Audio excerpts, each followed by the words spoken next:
How do I fix this shit? Oh, hey there. Welcome to Bob's Handyman channel. That's right. You know, the one where Bob shows you how to fix everything in your house, including your painting, your drywall, your cabinet, your plumbing, your air conditioning. Heck, you want a new chicken coop built? Bob's your man. That's right. Well, today we got us a good one. We got this here toilet that's leaking, and Bob's going to show you how to fix it using nothing but duct tape and this here 5 wrench. That's right. So let's get to getting. Just fixing another handyman repair job. I swear it never ends. Hi there, I'm Jeff Mumm. I've been a licensed plumber for over 35 years. 23 years ago, I got my master's license and decided to start my own business. Since then, I have assembled a team of some of the best plumbers in this country, and together we specialize on service and remodel work on homes and offices 1 to 100 years old, sometimes a little older. And for the first time ever, we're going to show you how we do it. So sit back, relax, and welcome to Jeff Mumm Plumbing. All right, here, come on in here. Let me show you what we got going today. So this was a house where the tenant and the landlord got into a dispute. The tenant got kicked out, turned the landlord into the city, and a lot of code violations came into play. So we got hired as the plumbing contractor to fix all the plumbing code violations. We pulled a permit. We met our plumbing inspector here at the job about a month ago and went over what he wants us to fix. And so we've been here ever since fixing stuff as the process goes. As you can see, it's an old home. There was a lot of issues besides the plumbing. The kitchen had a couple code violations underneath that they asked us to repair. The vent pipe over here against this wall, that's for the kitchen sink. They wanted a couple straps on it. It's actually PVC piping. It's just painted. City don't normally like that, but they allowed it in this one. Come on in here and let me show you what we got. Now this house is unique. Watch your step, Blake. There's a crawl space under this. It's a 2-bathroom house, one on this level, one above us. Most of the house has a crawl space. It's almost impossible to work in. It's about 2 foot deep. I don't make my guys jump down there and work in that kind of stuff unless it's absolutely necessary. In this case, we had the contractor remove flooring so we can actually start replacing stuff. The flue pipe for the water heaters under here, that bright silver, he wanted us to replace that. This here is the main stack. It goes upstairs to a bathroom above us. You know, it's kind of hard to see, but down here, this is a cast iron drain. It goes in the dirt. It turns and goes out the side of the house about a foot below this dirt. There's a fitting with a cap on it that we installed. It's going to be for a drain in the basement. We'll show you that later. This pipe here went up to a bathroom above us. There's a toilet, a bathtub, and a sink. It was originally made out of lead piping, and once we got the water turned on, there was all kinds of leaks up there. So it was just easier for us to rip out the lead and replace with cast iron. I'll get into you in later videos why we didn't go with plastic, because it's our code and how we did that. This here is called a drum trap. This is what the bathtub upstairs drained into. The bathtub actually came, drained in here, filled up in this drum. This went to another pipe and drained down here. This was a vent. This was installed behind the bathtub. This is a cap that at one time was meant to unscrew, and when this got full with gunk, he reached in there and cleaned it out. A very old system. This is pure lead. Early 1900s, we run into a lot because we specialize in old homes. Some houses still have it. We try to remove them whenever we can because it was just a bad system, but it's how they did it in the day. So anyway, upstairs we did replace a lot of the plumbing, the water piping we had to go through, support it, just make it better. It was all loose and willy-nilly in the walls and not how we do stuff. Come this way and let me show you this bathroom. Watch your step, Blake. All right, so this here's the main level bathroom. There were several code violations in here. There was a washer machine in here at one time. It was tied in illegally. Our washer machines have to be a 2-inch drain, and they have to run independent to a 3-inch or larger drain pipe. We'll go over that in later videos, but we didn't have that here. Somebody added that in, so the plumber inspector made them. They had 2 options, either remove it or plumb it in legally. We'll show you what the better option was that we elected to do with the owner's permission. But we had to replace some plumbing in here. The inspector wanted to see under the floor. Again, this is crawl space, so he wanted to see what the plumbing looked like under here. Basically, there was plastic water pipe. Again, the PEX, it's illegal here. We'll go over that. We had to replace a lot of that with copper pipe. This here is new. This is cast iron. It goes up and out. There is plastic tied in. Again, in our jurisdiction, you can have plastic pipe mingled with cast iron. It just can't be in between, meaning you can't have cast iron, then a section of plastic, then cast iron. So it's kind of difficult, but basically it's the way our code works and how they want stuff. So we had to run some new cast iron here. This toilet was loose. It didn't have the proper brass bolts on it. We had to pull it, put new wax, new brass bolts in. You can't see it, but there's an outdoor faucet behind this toilet that was all done in PEX piping. Again, not allowed here. We're going to have a wall built here. We got to put a new shower valve in for the shower. Shower valves in our jurisdiction have to be anti-scald. What that means is when you're taking a shower and someone flushes a toilet, you don't get burned. So only certain kind of valves do that. Nowadays, most of the single handle tub and shower valves are that way, but a lot of the older ones weren't. So we'll have to put a new one in there at some point. All right, I'm going to go downstairs and show you what we got down there. All right, so here we are in the basement. So in the plumbing world, this is where the magic happens. All right, Mike? How you doing down here, buddy? How's it going? Not too bad.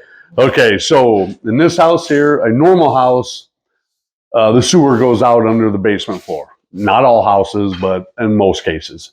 This is one of the exceptions where the sewer actually goes out in this crawl space for the bathrooms upstairs and the kitchen upstairs, and it goes out the side of the house up there. So there's no sewer under this basement floor. We have a water heater that's back here and the condensate. With the code violations, the inspector wanted a floor drain in this basement. Well, there's no way to put a floor drain here without running a whole new sewer outside, trying to tie into the sewer. You'd have to have a backhoe digging up the yard. It just doesn't work. So what they allowed us to do is we're putting a pit back here that's going to have a pump in it. The floor drain, which is this right here, is going to drain into that pit. We're going to have a pump that's going to pump the drain pipe up over and tie into that sewer that's at the higher elevation. Well, there was a washer machine upstairs, but it was plumbed illegally. So the inspector said you have two choices. You could get rid of it because when this house was built, they didn't require washer machines.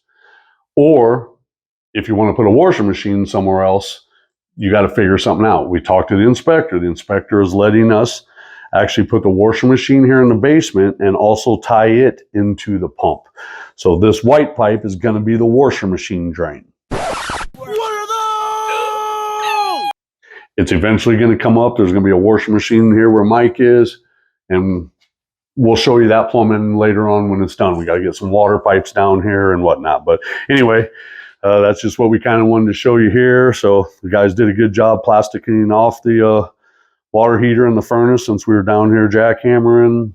Back up in there, I don't know how good you can see that, Blake. Watch your foot down in front of you.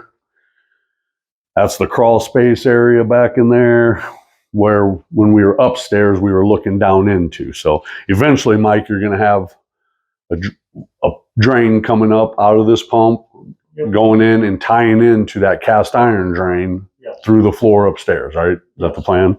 Okay. And you may have seen from other videos, so while we're in the basement, we had to also replace, this house had a lot of PEX water piping. Where we're from, PEX is illegal, at least this kind of PEX. I know they use it all over the country. Our jurisdiction here in the city of Omaha, you can't use it. So we actually had to come in here at the water meter and replace copper pipe. If you look up above you, Blake, we got copper running to an outside hose bib over to the water heater, and then we had to replace basically anywhere in the house where there was illegal PEX piping. We had to put the copper in. Also, where we're from, you can use CPVC water piping, but you got to replace all the piping in the house. It has to either be all CPVC or all copper. You can't intermingle. We'll go over that in later videos. We choose to do copper because it's what we like. We feel it's a better product, but I'm sure we'll get all kinds of comments on that. So let me know what your thoughts are on that. All right, we're at the top floor bathroom now. If you remember, this is the bathroom that downstairs we showed you the lead waste that we replaced. I told you upstairs there was a bathtub, a toilet, and a sink. That's this bathroom. So this had that lead drum trap in it, if you remember me showing you, that's got all replaced. We had to put a new tub and shower valve in here. This is the rough-in valve. It's a Moen Positemp. Again, that anti-scald valve that we talked about. That's our code that we have to have that. This had an older two-handle valve, which for just a bathtub is fine. But once the owner had added a shower onto it, now that has to be replaced with an anti-scald valve. We had to replace the vent pipe for this tub because we had to replace all the plumbing downstairs. So if you look in this wall, that's what this pipe here is. It's kind of hard to see. This is the cast iron T that we tied into the existing. That's actually galvanized. They consider it cast iron. We're allowed to run PVC. And again, I'll go into that in better detail in a later video. Otherwise, the rest of this here, we had to pull this toilet and reset it because it didn't have brass bolts. In our jurisdiction, we have to have all brass bolts for the toilets. The sink was fine.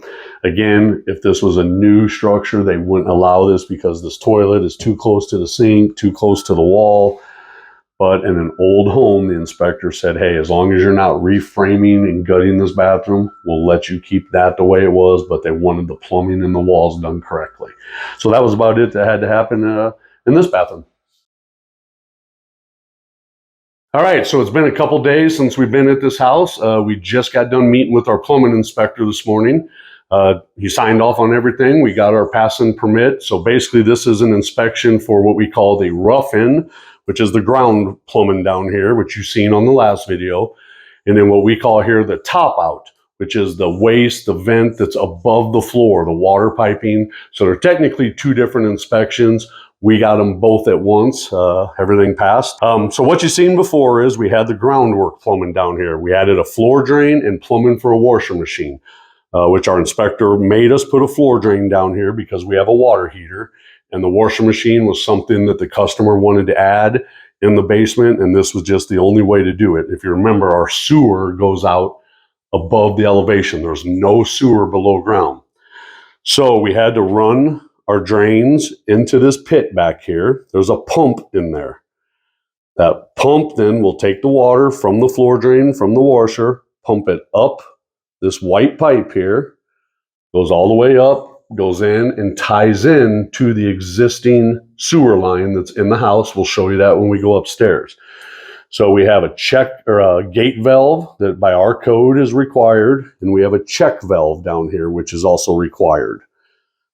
Basically, that's our jurisdiction in the city of Omaha, but where you're from, I don't know if you guys require that. I'd like to hear though what your codes make you do on something like this. So if you come over here, we have the plumbing for the washer machine. So basically, if you picture a washer machine stand here, the drain hose will go into this pipe here, come over, drain down into the pump. This is a vent pipe for the washer machine. Our jurisdiction, again, has to have a vent. It has to be a minimum of 2 inches. Again, not every jurisdiction is sized that way, but ours is. This 2-inch vent pipe actually comes up across the ceiling over here, runs along the basement ceiling, goes upstairs, and in this case, it actually goes out the roof all by itself. I don't know if you can see that over there, Blake. Yeah, so that we'll take you upstairs and show you the rest of that. A couple codes that we have here. This here is what we call a stand pipe. This is where the water from your washer hose is going to go down. In our case, that has to be a minimum of 24 inches long, a maximum of 36 inches long. The sanitary T fitting here has to be a minimum of 6 inches above the floor, but no more than 18 inches. Again, those are just our codes. So when you're laying all this out, you got to keep those in mind because our plumbing inspector actually comes down here with a tape measure and measures that stuff to make sure we fall within the guidelines. So just how we do it here in the city, proper straps everywhere. The stuff's nice and tight, not going anywhere. If you notice even little things like how the words on these pipe are all facing forward, technically in our code that has to be, they do let that slide, but my guys try to dot every I and cross every T and do it the right way, which what makes them some of the best plumbers around. So let's go upstairs and I'll show you the rest of this. So here we are on the main level of the house. That bath or that basement washing machine and pit is kind of right below us. If you remember, that 2-inch vent pipe for the washer came across the basement ceiling, turns, and it goes up in this closet. In this case, the contractor did not want to rip the walls open, so we were able to run the vent pipe back in the corner of this here, drilled through a couple shelves. They were good with that. Didn't want to do drywall repair, so now we'll go upstairs and show you where this vent continues up and out the roof. All right, now here we are on the top level of the house. So you've just seen the venting downstairs in the closet. Now I'm going to show you where that venting goes to. If you look in this little cubby space, my plumber had to climb in here. And if you look way back there in the corner, if you can see that white pipe back there, that's where that 2-inch vent from the closet goes up. If you look closely, you can see that it increases to 4-inch where it goes out the roof. That is our plumbing code here in Omaha. Every vent that goes out has to be a minimum size of 4 inches. That actually has to increase 12 inches below the roof and 12 inches above the roof. That's because we get frost and snow here in the Midwest, and they want that vent pipe to not be able to get froze over or clogged up. So that explains there how the venting for that washing machine is done. All right, so we're back on the main level. I just got done showing you the venting for the washing machine.